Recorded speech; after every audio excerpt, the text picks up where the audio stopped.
dog Trey G, the young prince of the city. You already know what time it is. Trenches, the hardest, hottest hip-hop blog in the city, outside that motherfucker too. And I'm gonna give you the news on what's going on in hip-hop. And we gonna do it just like that, man. Just cut it up, keep it on. Roll the intro. Bye. For the record. Get this one thing clear.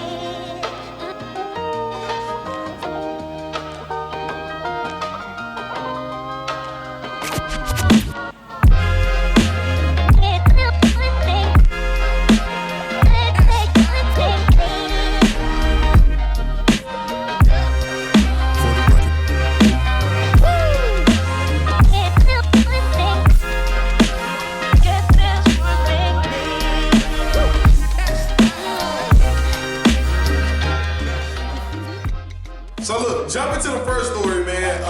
Drake and Lil Durk had a little bit of a what kind of friendly exchange on Instagram. So it all started when DJ Academics posted a video of Lil Durk working out in the gym, you know, getting his shots up. He also posted a video of Drake a couple days earlier working out in the gym, getting his shots up. Well, Drake commented on Lil Durk's video, and they kind of went back and forth from there. It kind of got me to wondering because they also teased about having like a one-on-one tournament with each other. It got me to think like if a lot of the big hip-hop artists in the game that like kind of are known for basketball, if they kind of like got together and did like a one-on-one or like a team thing, I would be so fucking interested in that. Cause the thing about like the All-Star game, Celebrity All-Star game during All-Star weekend, I don't really be knowing a lot of the other people that be there, but the hip-hop artists, I be knowing them. Like Quavo, J. Cole, 2 Chainz be there, Lil Durk, Drake, like people like that, you know, they have a little bit of a background in basketball. So if they was to like come with like a little one-on-one tournament,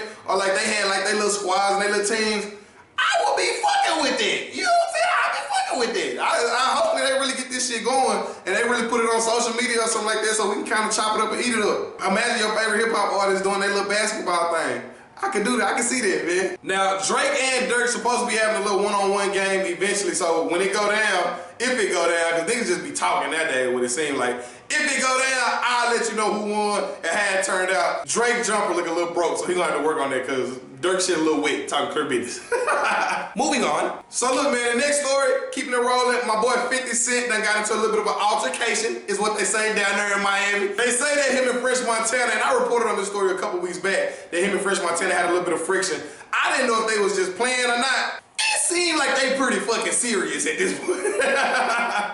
They say that Fresh Montana actually was snuffed by 50 Cent. For those of you who don't know what snuff mean, he basically jawed the nigga, punched him, you know what I'm saying, when he seen him on the scene. So Fresh Montana immediately, like the next day, took his Instagram page and was like, it ain't happening, Captain. He was like, somebody lying, bro, because you can look at my face and see I ain't been touched. Fresh Montana say nobody touched me. What happened was, he walked into the club where 50 Cent was hosting, and 50 Cent went out the back door when he saw that Fresh Montana was here. That don't really sound 50 Cent-ish to me, but you just never know. You never know. But Fresh Montana said those are facts. You know what I'm saying? That 50 Cent basically ran out the club, went to the car when he saw me walk in. So I keep an eye on that situation. They need to just go ahead on and like dead that beef because don't nobody really care.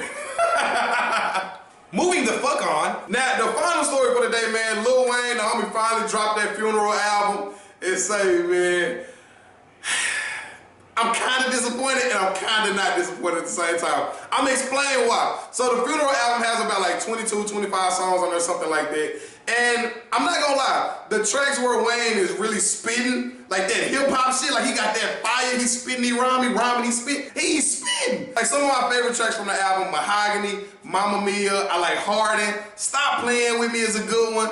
He got a couple other ones on there that I was kind of fucking with. But the ones that I fuck with. The ones that I don't, I really don't. You know what I'm saying? So it's like, if you're looking for that classic Carter 3 Lil Wayne or Carter 2 Lil Wayne or shit, just Carter Lil Wayne, this is not gonna be the one for you. If you're looking for that mixtape Lil Wayne, this not gonna be the one for you.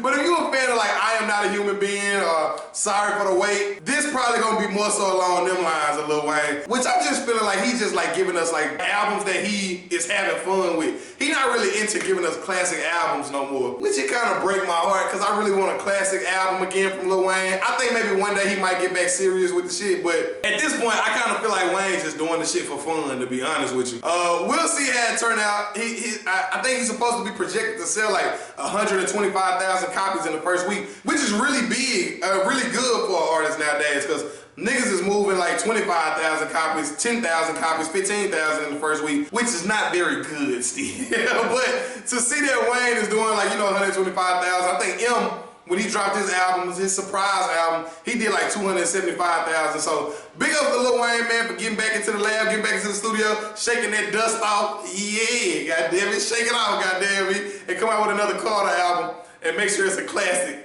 and not some other shit. Appreciate it. Moving the fuck on. So look, keeping it with the new music, man, I gotta keep you up to date with what's going on, new music wise. The homie Russ dropped a brand new album. I heard it sold like 75,000 copies in the first week, which is really good, man. Like, especially for an artist like Russ. He's independent, so he gets to pocket basically all of that money or whatever. The distribution deal, he gotta probably like pay something off of that. But Russ is like, he does his own production, he does his own writing, he does his own like music videos and shit like that. So Russ has always been pretty consistent with how he puts his product out there.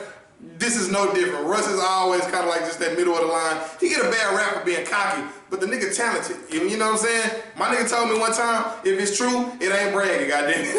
So Russ definitely gonna be bragging about true shit. You hear me? Keeping it in that new music family, my boy Key Glock, straight out of Memphis, I'm about to say Texas. Memphis, Tennessee. Memphis, Tennessee, man. He dropped his album, The Yellow Tape. Go pick that up if you haven't. Just straight off the rip, the very first song, it caught my attention, bro. He got that like blues guitar on there, like, and he rapping over that shit. Hey, Key Glock doing his thing, man. It hit like #2 on the iTunes charts too. So that's bigger than big. Young Dolph actually posted it, and that kind of leads into my next story. Let's get where this word get a little messy at. So Young Dolph posted Key Glock mixtape. Just under Key Glock mixtape at #4 was Yo Gotti's brand new album, Untrapped. Which Yo Gotti album, Untrapped, is amazing. The album is fucking just, he take you on a story lyrically. You know what I'm saying? It's a typical Gotti album. He gonna always kind of give you that substance, those lyrics, the beats, and he gonna take you on just a journey through your mind, through the traps. Now, this album, he's like kind of like condemning the trap in a way, basically. But phenomenal fucking album by Yo Gotti. If you really want to get like a trap album that got some substance to it, this definitely is the one for you, man. He really talking about something on this album. It's like #4 on the iTunes charts. It's called Untrapped. Young Dolph posted Key Glock's, album at #2, and then just under that where he made sure he cut off the name of that motherfucker too, which it probably just couldn't fit on the screen. We ain't gonna be messy like that. He cut off the name, and it was Yo Gotti album just under that #4. So, you know what I'm saying? Shouts out to Yo Gotti for putting that good music out there, man. Continuing to be consistent and have that substance in this shit. Go get both of them albums, Key Glock and Yo Gotti shit, because them hoes turned up for real. You hear me? Now, the last thing I got for you, man, is just really a single. I don't know if you heard Rich the Kid and NBA Youngboy single, Money Talks. That motherfucker go. You hear what I'm saying? Listen to it, man. Money Talks by Rich the Kid and NBA Youngboy. It's a cool little vibe. Like, I just kind of like the mellow melodicness of it. So just check it out, man. Money Talk with Rich the Kid. I don't even really fuck with Rich the Kid music like that. He make good singles, but his projects really fall flat to me for whatever reason. NBA Youngboy, that nigga a young goat, basically. Like, say what you want. His music sound the same. He rap about the same shit. The nigga go hard.